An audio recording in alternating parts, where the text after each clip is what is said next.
નમસ્તે વિદ્યાર્થી મિત્રો. પ્રમાણીય વિતરણની અંદર વિભાગ ઈ આપણે જોઈ રહ્યા છે. એમાં 8 દાખલા હમણાં સુધી આપણે કમ્પ્લીટ કર્યા છે ગઈકાલ સુધી. આજે આપણે એમાં આગળ જઈશું.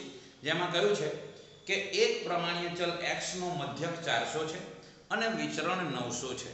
તો આ વિતરણ માટે ચોથો દશાંશક અને 90મો શતાંશક શોધી તેનું અર્થઘટન કરો. તો મિત્રો ખૂબ જ અગત્યનો દાખલો છે. અહીંથી ધીરે ધીરે આપણે સાહેબ ઉપલા સ્ટેજ પર જવાના છીએ. તો લખીશું સ્વાધ્યાય 3 વિભાગ ઈ અને એનો દાખલા નંબર છે 9. તો આપણને કહ્યું છે કે મધ્યક 400 છે એટલે થશે μ બરાબર 400. ત્યાર પછી કહ્યું છે વિચરણ 900 છે. તો આપણે લખીશું વિચરણ એટલે સિગ્મા નો સ્ક્વેર એ 900 છે માટે સિગ્મા 900 નો વર્ગમૂળ નીકળશે કેટલું થઈ જશે 30. તો μ 400 છે અને પ્રમાણિત વિચલન 30 થશે. 900 નું વર્ગમૂળ આપણે કાઢી લઈશું તો વધારે બેટર રહેશે. આમ તો આપણને ખબર જ છે તે છતાંય કેલ્ક્યુલેટરમાં કરી લઈશું. હવે લખ્યું છે ચોથો દશાંશક શોધો. તો પહેલું કામ કરવાનું છે ચોથો દશાંશક શોધો. દશાંશક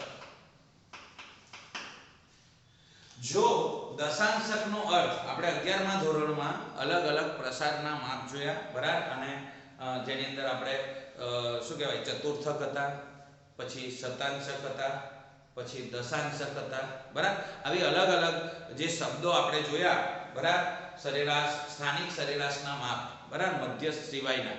તો એ જે જોયા એનો જો અર્થ ખબર હોય તો જ આપણે આ દાખલા ગણી શકીશું. દાખલા તરીકે ચતુર્થકો હતા એ 25% એટલે Q1 એટલે 25%. એનો મતલબ 25% થી ઓછા Q1 થી 25% થી ઓછા અવલોકનો છે. એનો મતલબ એવો થાય. Q2 એટલે 50%. તો કે 50% અવલોકનો એ Q2 થી ઓછા છે. Q3 નો મતલબ શું થશે 75%. તો 75% થી ઓછા અવલોકનો Q3 થી છે. એવી જ રીતના દશાંશક હોય તો માનો દશાંશક એટલે 10 તો D2 હોય તો 20%. તો 20% થી ઓછા અવલોકનો D2 થી નાના છે. એવી રીતે D5 હોય તો 50%, D7 હોય તો 70%. તો 70% અવલોકનો થી નાના છે. જો અર્થઘટન આવડશે તો દાખલા ખૂબ ઈઝી. તો ચોથો દશાંશક શોધો બરાબર. તો એનો મતલબ આવો થશે, ખાસ ધ્યાન રાખજો કે x ની કિંમત D4. ચોથો દશાંશક એટલે શું થશે? દશાંશકને આપણે d વડે દર્શાવીએ તો D4 કરતા ચોથો દશાંશનો મતલબ શું થશે? D4 કરતા કેટલા અવલોકનો? ચોથો એટલે 40% અવલોકનો D4 થી નાના હશે. આ એનો મતલબ થશે. ફરીથી D4 એટલે 40%. ચોથો દશાંશક એટલે 4/10 એવું લખે તો બી ચાલે બરાબર. પણ ચોથો એટલે 40%, પાંચમો હોય તો 50%. તો D4 કરતા ઓછા અવલોકનો કેટલા છે? 40%. આ એનો મતલબ થશે. બસ હવે આપણે એને સાદું રૂપ આપવાનું છે. તો શું કરીશું? x - μ / સિગ્મા D4 - μ / સિગ્મા 40% એટલે 40/100. મિત્રો સમજશો તો દાખલા ખૂબ ઈઝી છે. હવે શું થશે? તો આને z કહી દઈશું. D4 - μ કેટલા છે? 400 છેદમાં સિગ્મા કેટલા છે? 30. તો આની કિંમત થઈ જશે 4000 બરાબર. હવે p z થી આની બદલે હું લખી દઉં છું z1 જેથી આપણે લખવામાં ઈઝી રહે. આ આખાને આપણે શું કહેવાના છે? z1 0.4000 બરાબર. આકૃતિ દોરીશું તો વધારે ખબર પડશે.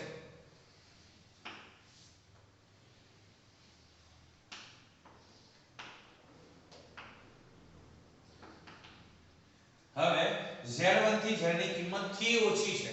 હવે થી ઓછી હોય તો એક z1 અહીં શક્ય છે. હવે z1 થી ઓછી આવું હોય તો 0.5 કરતા ઓછો જવાબ હોય. અને જો z1 અહીં લખીએ અને આ સાઈડ નું ધરીશું તો 0.5 કરતા વધારે હશે. પણ અહીંયા 0.5 કરતા ઓછા છે એટલે z1 આ શક્ય બનશે, આ બનશે નહીં. એટલે આપણે આ નહીં લખીએ. ઓકે. તો આનો જવાબ કેવી રીતે મેળવીશું? આખામાંથી z1 થી 0 બાદ કરશો તો લખીશું માઇનસ ઇન્ફાઇનાઇટ થી z ની કિંમત 0, એમાંથી z1 થી 0 બાદ કરી દો, z1 થી z ની કિંમત બાદ કરી દેશો તો જવાબ આવશે 0.4. બરાબર. હવે આનો જવાબ મને ખબર છે 0.5. હવે આ 0.4 છે એ આ સાઈડ આવશે તો -0.4000 થઈ જશે, અને આ માઈનસ છે, આ માઈનસ છે એ સામે જતા રહેશે તો પ્લસ થઈ જશે. શું આવશે? z1 થી z ની કિંમત 0. તો 0.5000 માંથી 0.4000 જશે તો બાદબાકી કરશો તો તમને 0.1000 મળશે. 0.5 માંથી 0.4 જશે એટલે 1000 મળશે. કેટલી કિંમત? z1 થી 0. તો લખીશું z1 થી z ની કિંમત 0. હવે આપણે શું જોવાના છે? કોષ્ટક ઉપરથી.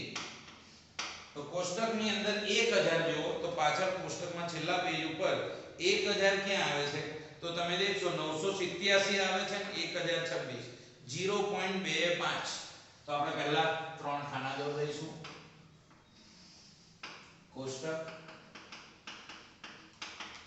ત્યાર પછી સંભાવના, અને ત્યાર પછી z ની કિંમત. બરાબર.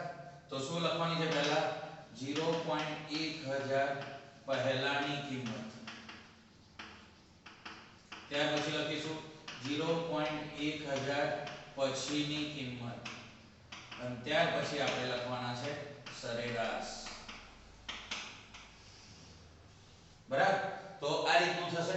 તો 0.1000 પહેલાની કિંમત, તો 0.1000 પહેલા 987 આવે છે, 0.0987. તો 0.0987 આ કિંમત છે. કોની માટેની છે? તો 0.25. તો 0.25. ત્યાર પછી તરત જ 0.1026. તો 0.1026 એ 0.26. હવે આપણે એની સરેરાશ લઈશું. તો સરેરાશ માટે શું કરીશું? આ બંનેનો સરવાળો ભાગ્યા 2. તો 0.0987 વત્તા 0.1026. તો 0.1026 ટોટલ કરીશું તો 0.2013 ભાગ્યા 2 કરીશ તો આવશે 0.1065. 0.1000 સોરી 10,065 એટલે 1006. 6 ને ઉપર છે 5. બરાબર. અને આની સરેરાશ આવશે 0.2. જે નાનું હોય એના ઉપર 5 આવશે. હવે આપણે રાઈટ 1000 ની નજીક કોણ છે? તો 987 એટલે 13 પોઈન્ટ દૂર છે. 1026 એટલે કેટલા પોઈન્ટ દૂર છે? 26 પોઈન્ટ દૂર છે. અને આ 1006 ગણો તો એ 6 જ પોઈન્ટ દૂર છે. તો સૌથી નજીક કોણ છે? તો કે 1006 જે છે એ સૌથી નજીક છે. તો આપણે લખીશું કે 0.1000 ની સૌથી નજીક 0.1006 ઉપર 5 મળે છે. માટે Z1 ના કહેવાય, હા Z1 બરાબર Z1 છે એના બરાબર કેટલા આવશે? 0.255. આની સામે જે જવાબ હોય તે. હવે આપણે દેખવાનું છે Z1 છે કઈ બાજુ? ડાબી બાજુ. એટલે આ જવાબ શામાં આવશે? માઈનસમાં. હવે આપણે શું કરવાનું છે? તો કે Z1 આપણે કોની બદલે Z1 મૂક્યા હતા? અહીંયા લખ્યું છે D4 -400 D4 -400 છેદમાં 30. Z1 બરાબર આ હતા તો Z1 ની કિંમત મૂકી દીધી. સામે જવાબ મળશે -0.255. તો D4 -400 -0.255 ભાગ્યા 30 આવે આવશે તો ગુણ્યા 30 થશે. તો D4 બરાબર ગુણાકાર કરીશું 0.255 ગુણ્યા 30. તો જવાબ આવશે 7.65. કેવા? -7.65 માઈનસમાં આવશે. -400 આ સાઈડ આવશે તો +400 થઈ જશે. તો D4 બરાબર તો આ છે એમાં 400 માંથી બાદ કરી દઈશું તો આવશે 4 સોરી બાદ કરવાના છે 7.65 વત્તા નહીં -400 કરીશું તો 392.35 આવશે. 392.35 આ આપણા D4 ની કિંમત આવશે. ત્યાર પછી બીજો મુદ્દો આમાં કયો છે, દરેક દાખલા સરસ બનાવેલા છે આના, કે બીજો મુદ્દામાં છે કે 90મો શતાંશક શોધો. શતાંશક એટલે p, તો 90મો શતાંશક શોધો. આનો મતલબ કે 90માં શતાંશક કરતા નાની કેટલા એકમો છે, 90%. 90 શતાંશક એટલે p90, બરાબર. તો આપણે લખીશું કે 90% એટલે p90 કરતા x ની કિંમત નાની હોય એવા કેટલા અવલોકનો છે, 90 એટલે 90મો શતાંશક એટલે 90% થશે. એટલે હું અહીંયા 90% લખી દઉં છું. તો આને આપણે સાદું રૂપ આપીશું ધીરે ધીરે. તો શું લખાશે, p x minus mu upon sigma અને p90 minus mu upon sigma. તો આવશે 90% એટલે 90/100, બરાબર. તો પહેલાની બદલે z લખાઈ જશે. તો z કરતા હવે p90 minus mu કેટલા છે, 400/30, બરાબર. સિગ્મા એ 30 છે. તો 90% એટલે 0.9000 આવી રીતનું થશે, બરાબર. હવે ખાસ શું જોવાનું છે, આકૃતિ દોરીશું ના, હજુ z1 લખી દઈએ ને. તો z થી આની બદલે આપણે z1 લખી દઈએ જેથી ઈઝી રહે. તો આકૃતિ દોરીશું.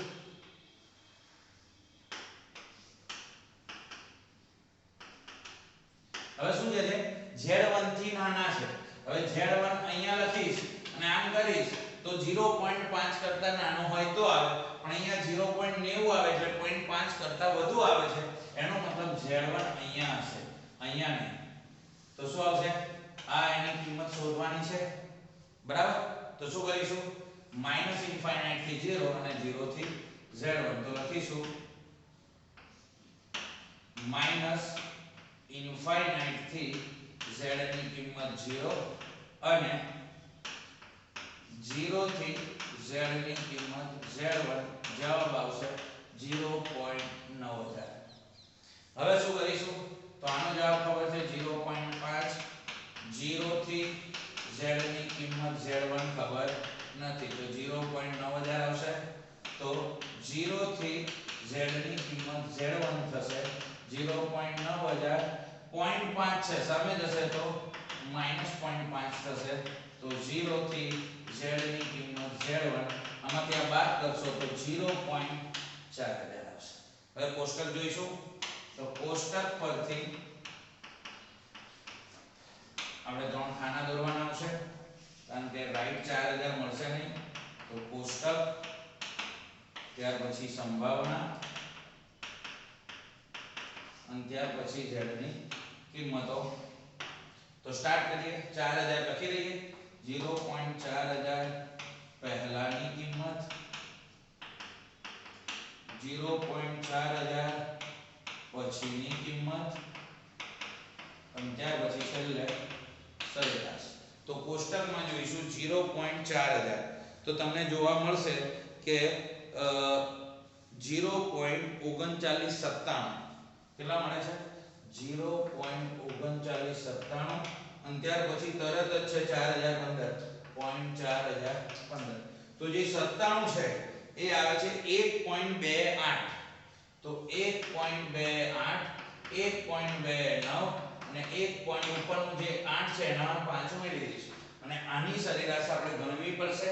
તો કેલ્ક્યુલેટરમાં 0.3997 વત્તા 0.4015 આ બે મળ્યા ભાગ્યા 2 તો આવશે 0.4006. 0.4006. તો અહીંયા દેખો આ 4000 થી 3 એકમ દૂર છે, 97 છે એટલે 3 પોઈન્ટ, આ 15 પોઈન્ટ અને 6 પોઈન્ટ. તો સૌથી નજીક શું થશે, 3997. તો આપણે આને પસંદ કરીશું. તો લખીશું 0.4000 ની સૌથી નજીક 0.3997 છે, માટે z1 બરાબર 1.28 1.28 આવશે.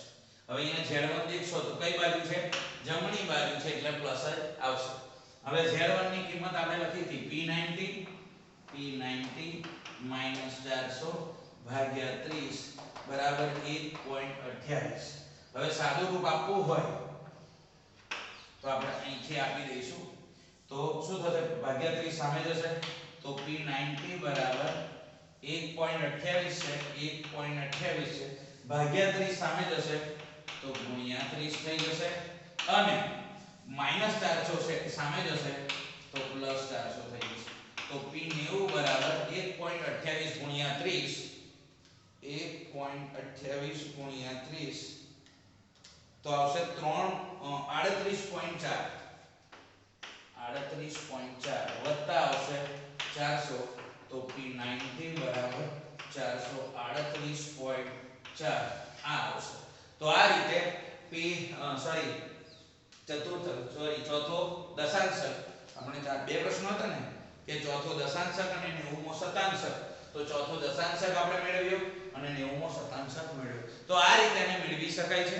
બરાબર જવાબ આવી જતા હશે. હવે આપણે એની પછીનો દાખલો જોવાના છે. મિત્રો 10મો ને આખરી દાખલો સેક્શન E નો. તો 10મો દાખલો દેખીએ જેમાં કહ્યું છે fx બરાબર 1 - 50 વર્ગમૂળમાં 2π into e ની -1/2 x - 150 upon 50 આખાનો સ્ક્વેર આપી દીધેલું છે. તો મિત્રો જ્યારે બી આવી રીતનું આપેલું હોય તો સૌપ્રથમ આપણે એનું સંભાવના ઘટકત્વ વિધેય લખીશું કે fx બરાબર 1/σ વર્ગમૂળમાં 2π into -1/2 x minus mu upon sigma આખાનો સ્ક્વેર. હવે આની સાથે જ્યારે સરખાવશો એટલે મોટા ભાગની કિંમત મળી જશે. જો તો x ના x છે, mu ની બદલે 150 છે તો આપણને mu મળી જશે. mu થશે 150 અને સિગ્મા બરાબર 50. તો આપણને આ શીખવા માટે જ આ મૂક્યું છે, બાકી ડાયરેક્ટ પણ આપ્યું હોત. હવે શું કર્યું છે કે તમારે x1 ની કિંમત અંદાજવાની છે. તો પહેલો આપણને આપ્યું છે p x1 થી x ની કિંમત 250 સુધીની હોય તો એનો જવાબ છે 0.4772. બરાબર આપણને આપ્યું છે. તો આપણે આનો મતલબ શું સમજવું? x1 થી તો પહેલા આપણે એને z માં ટ્રાન્સફર કરવું પડે. તો x1 ખબર નથી -mu upon sigma x - mu upon sigma અને 250 - mu upon sigma જવાબ આવશે 0.47 અને 72. હવે p x1 - mu મળી ગયા છે 150, સિગ્મા મળી ગયા છે 50. બરાબર એ આપણે જોઈ શકીએ છીએ. ચલો આની કિંમત થઈ જશે z 250 - 150 છેદમાં સિગ્મા કેટલા 50 0.4772. હવે x1 આપણે શોધવાના છે એટલે આની બદલે આપણે શું લખી દઈશું z1 થી z ની કિંમત 250 માંથી 150 બાદ કરવાના છે અને 50 વડે ભાગીશું. તો 250 માંથી 150 જશે તો 100 ભાગ્યા 50 કરશું તો જવાબ આવશે 2. તો આપણે અહીંયા લખીશું 2 0.4772. હવે આકૃતિ જ્યારે દોરવાની થશે તો z1 થી 2 સુધીની કિંમત છે. તો ખાસ આકૃતિ મારા ખ્યાલથી આકૃતિ સામે દોરું તો વધારે ખ્યાલ આવશે. તો આકૃતિ દોરવા જઈ રહ્યો છું.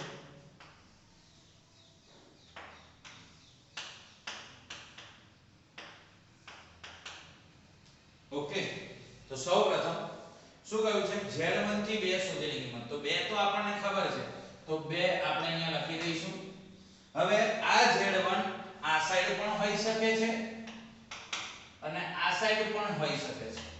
બરાબર તો એની માટે આપણે શું કરીશું 0 થી 2 સુધીની કિંમત જોઈ લઈએ.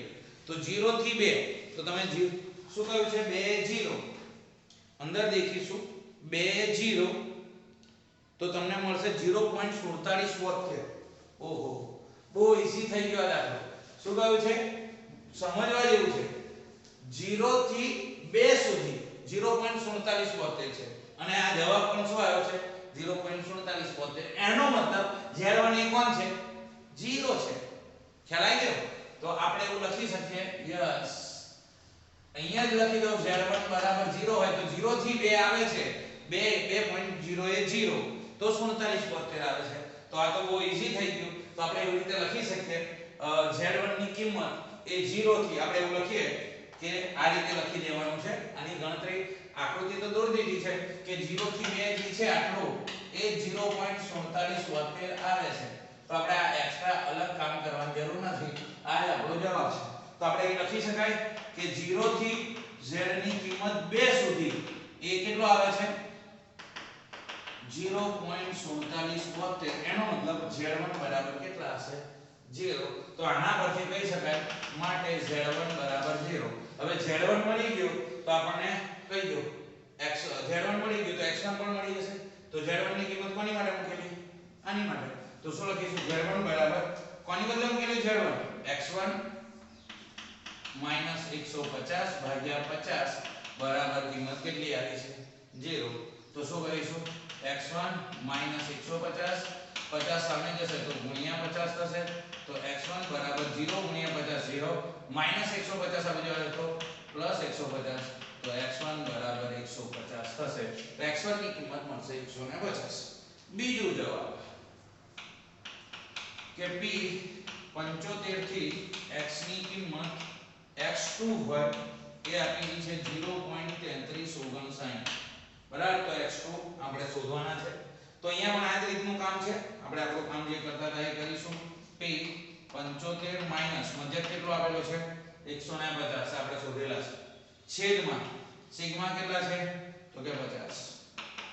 આની બદલે ડાયરેક્ટ z લખી દઉં છું અને એ જ રીતે x2 150 ભાગ્યા 50 અને જવાબ આવશે 0.3359.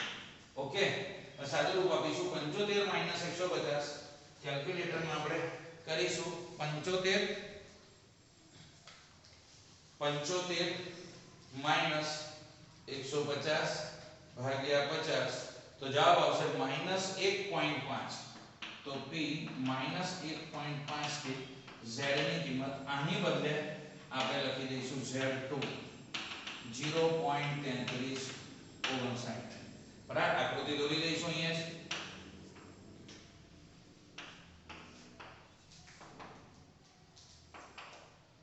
હવે શું સમજવાનું છે? -1.5.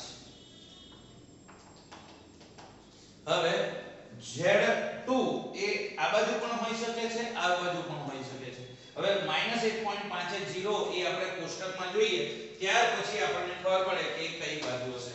તો -1.5 એ 0 0.4332 આવે છે. સાંભળો, અહીંથી અહીં સુધી આવે છે 0.4332 પણ આપણે તો 43 કરતા નાના છે એનો મતલબ કે z1 z2 જે છે અહીંયા છે. -1.5 થી 0 તો 43 આવે છે. જ્યારે 33 છે એટલે કે પહેલા z2 હશે. તો આ જવાબ આપણી પાસે છે.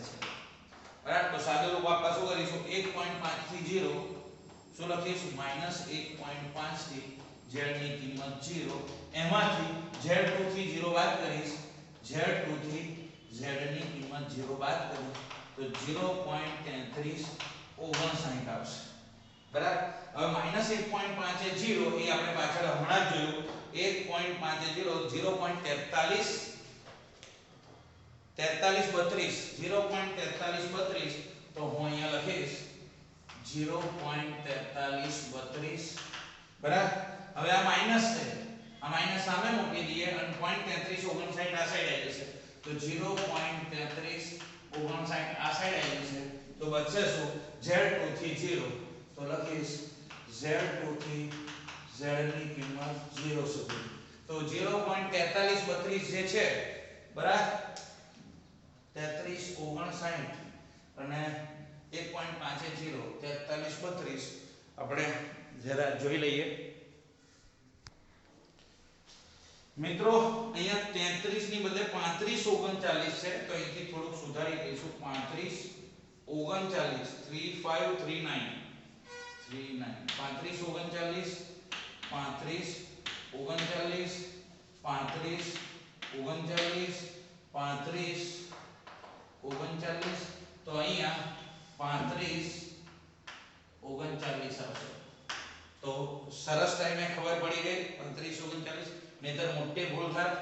તો 0.4332 માઈનસ 0.3539 3539 કરીશું તો 0.0793 આવશે.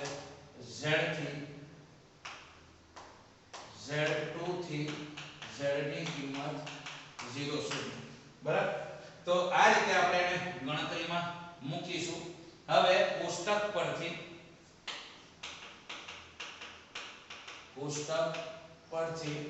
0.0793 તો 0.0793 જોઈશું અંદર. તો 0.0753 છે, 0.0793 છે, 0.20 તો અહીંયા ડાયરેક્ટ જ Z2 બરાબર 0.20 આવું આવશે. અને કઈ બાજુ છે આકૃતિમાં દેખો, Z2 કઈ બાજુ છે? ડાબી બાજુએ છે, એટલે આ જવાબ કેવો આવશે? માઈનસ. હવે Z2 ની કિંમત કેટલી છે? તો કે x2 150 છેદમાં 50 બરાબર -0.20. બરાબર. ખ્યાલ આવે ને? 0.0793 0.0793 હવે x2 બરાબર -0.20 ભાગ્યા 50 છે, આ બાજુ આવે તો ગુણ્યા 50 થઈ જશે, અને -150 આ બાજુ આવશે તો પ્લસ થઈ જશે. તો x2 બરાબર 0.50 ગુણ્યા 0.20 તો 50 ગુણ્યા 0.20 એટલે આવશે 10. કેવા? માઈનસ વત્તા 150. તો x2 બરાબર 150 માંથી 10 જશે તો અહીંયા 140. તો આ રીતે x1 x2 ની કિંમત આપણે મેળવી. હવે સેક્શન ડી માં આપણે અમુક દાખલાઓ બાકી રાખ્યા હતા 12 13 અને 14 તે હવે આપણે જોઈશું.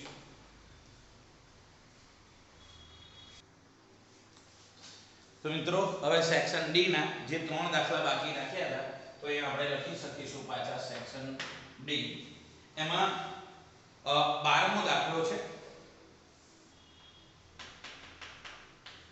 આપણને કહ્યું છે કે એક પ્રમાણીય વિતરણ માટે પ્રથમ ચતુર્થક 35 છે. તો પ્રથમ ચતુર્થક એટલે કે Q1 એ આપણને આપ્યા છે 35. ત્રીજો ચતુર્થક Q3 એ આપણને આપ્યા છે 65. તો બરાબર મધ્યના આ આપણને પહેલો ટાસ્ક છે, પછી કહ્યું છે કે બરાબર મધ્યના 94.45% પ્રાપ્તાંકોને સમાવતી સીમાનું આપણે અનુમાન કરવાનું છે. તો પહેલા બે ચતુર્થકો આપ્યા છે, આપણે એની કિંમતો મૂકીશું તો તરત જવાબ મળી જશે. તો આપણે આવું લખી શકાય. આ બધું ધ્યાન રાખજો કે Q1 એનું મેં અગત્યના સૂત્રો લખાયા હતા, એમાં Q1 નું મૂલ્ય લખ્યું હતું કે mu માઈનસ આ રીતનું લખી શકાય ને કે mu minus 0.675 sigma is equal to શું આવશે? Q1. બરાબર. પ્રથમ ચતુર્થકનું સૂત્ર શું હતું? mu માઈનસ 0.675 સિગ્મા બરાબર Q1. તો mu ખબર નથી, માઈનસ 0.675 સિગ્મા ખબર નથી, પણ Q1 ખબર છે. કેટલું છે? 35. આ થશે આપણું સમીકરણ નંબર 1. બરાબર. એવી જ રીતના તૃતીય ચતુર્થકનું આના કરતા બિલકુલ ઉલટું, આ માઈનસ છે તો શું આવશે? પ્લસ.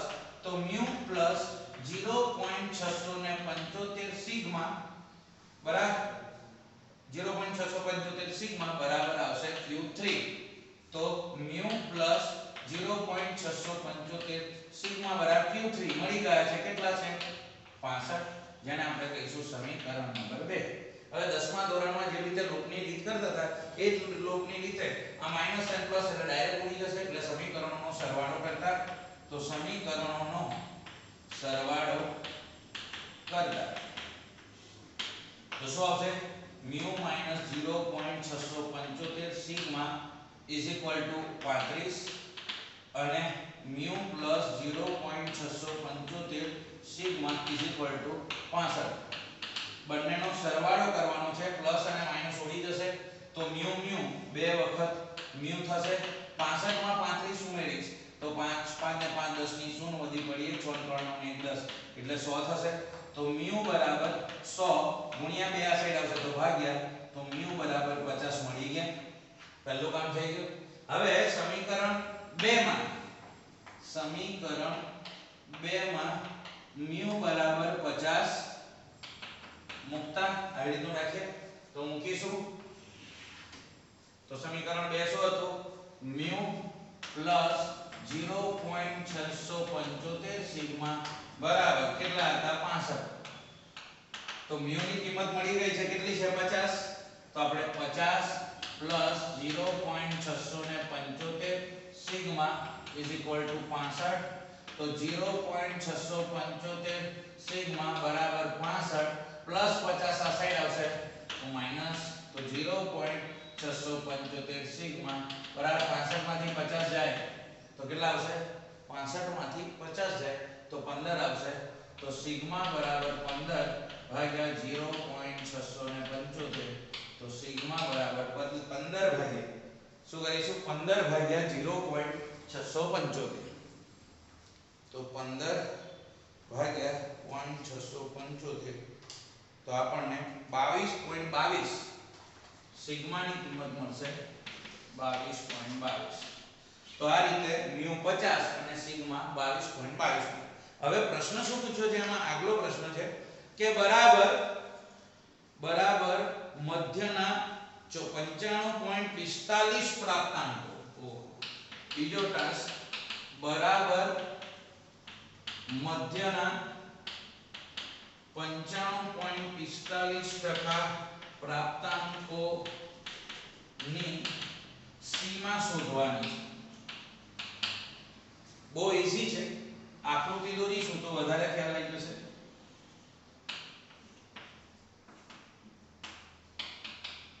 હવે બરાબર મધ્યના છે એટલે આ સાઈડ Z1 હશે ને એટલું જ Z2 હશે, ખાલી માઈનસ પ્લસ નો જ ફરક હશે બંને.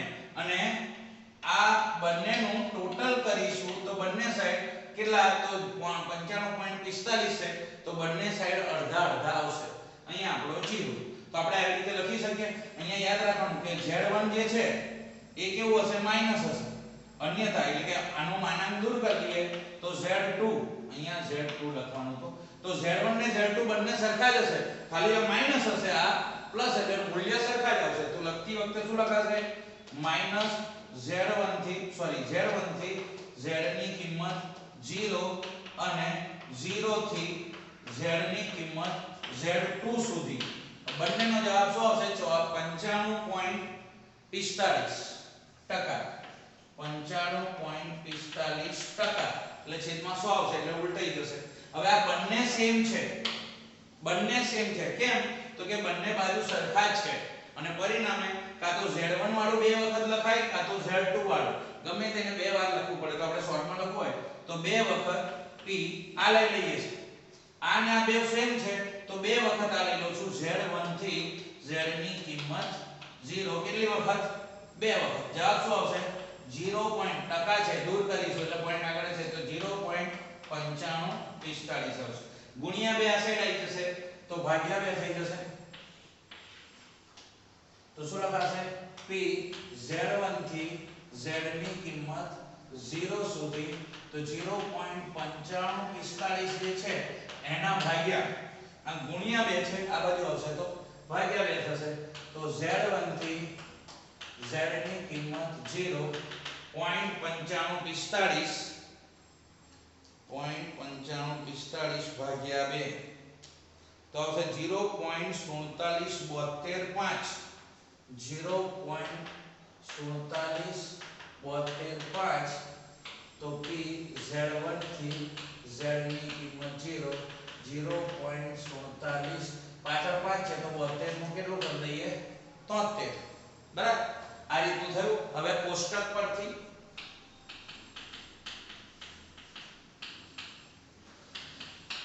પરથી તો પાછળ દેખીએ 0.4773 તો 47 72 છે, 73 નથી, એટલે બેની વચ્ચે લખીએ તો બી જવાબ એ જ આવશે, કારણ કે પોઈન્ટ 72 ને 73 એક જ પોઈન્ટ દૂર છે, એટલે આપણને સરેરાશ લેવાની કોઈ જરૂર નહીં, પણ પ્રોસેસ કરવી હશે તો થશે, બરાબર. કારણ કે પેલો 47 72 છે, પેલો 78 છે, 6 નો ફરક છે, એટલે ડિફરન્સ લઈશું તો 3 3 તો આવશે જ, એટલે 0.47 72 એટલે 2.0 એ 0, તો કોષ્ટક પરથી લખી દઉં Z1 બરાબર 2.0 આવશે. હવે અહીંયા ખાસ ધ્યાન રાખવાનું, Z1 ડાબી બાજુ છે એટલે અહીંયા 2.0 માઈનસ આવશે અને Z2 2.0 પ્લસ આવશે. ઓકે, હવે સાદું રૂપ આપીશું. Z1 એટલે x1 આપણને ખબર છે, Z1 નું મૂલ્ય આપણે શોધવાનું છે. હા, Z1 નું મૂલ્ય ક્યાં લખ્યું હશે? હા, Z1 ને આપણે શું કહીશું? x1 માઈનસ મ્યુ અપન સિગ્મા બરાબર માઈનસ 2.0. હવે x1 નથી ખબર, માઈનસ મ્યુ, તો મ્યુ આપણને મળી ગયા છે, મ્યુ ક્યાં છે? 50, તો ભાગ્યા ગુણ્યા 50 ભાગ્યા 22.22, તો જવાબ આવશે માઈનસ 2.0. તો x1 બરાબર માઈનસ 2.0 ગુણ્યા 22.20 અને માઈનસ 50 આ સાઈડ આવશે તો પ્લસ 50, તો x1 બરાબર સાદું રૂપ આપીશું 22.20 ગુણ્યા 2 તો આવશે 44.4 કેવા વત્તા 50, તો x1 50 માંથી બાદ કરીશું તો જવાબ આવશે 5.6, તો 5.6 આ x1 એક સીમા આ આવી, બરાબર. એવી જ રીતના આ સાઈડ શું કરીશું? x2 50 સિગ્મા 22.2.0, તો x2 બરાબર 2.0 ગુણ્યા 22.2 અને માઈનસ 50 આ સાઈડ આવશે તો પ્લસ 50, તો x2 આ બેનો જવાબ આપણને મળી ગયો છે કેટલો? 44.4 વત્તા 50, તો x2 બરાબર 50 ને 44 94.4. તો સીમાની વાત છે તો 5.6 થી 94.4 એ એનો જવાબ આવશે. તો મિત્રો આ રીતે દાખલા ગણાશે. તો મિત્રો અહીંયા આપણે 22.22 લીધા છે, તો અહીંયા 22.22 ગુણ્યા 20 લીધા છે, એટલે 22 કરી દઈએ તો 44.44 આવશે અને 50 માંથી બાદ કરશો તો 5.56 આવશે, 44 બાદ થશે એટલે, બરાબર. એવી જ રીતનું કામ આપણે અહીંયા 22.22 રાખીએ તો 22.22 માં 44.44 આવશે એટલે 94.44 આવશે. એટલે પાછળ જે જવાબ છે એ 5.56 ના 5 લીધા છે અને 94.44 ના 95 લઈ લીધા છે. તો આ રીતે પણ દાખલો ગણી શકાશે. મિત્રો આજે આટલે રાખીએ છીએ. નમસ્તે, જય હિન્દ.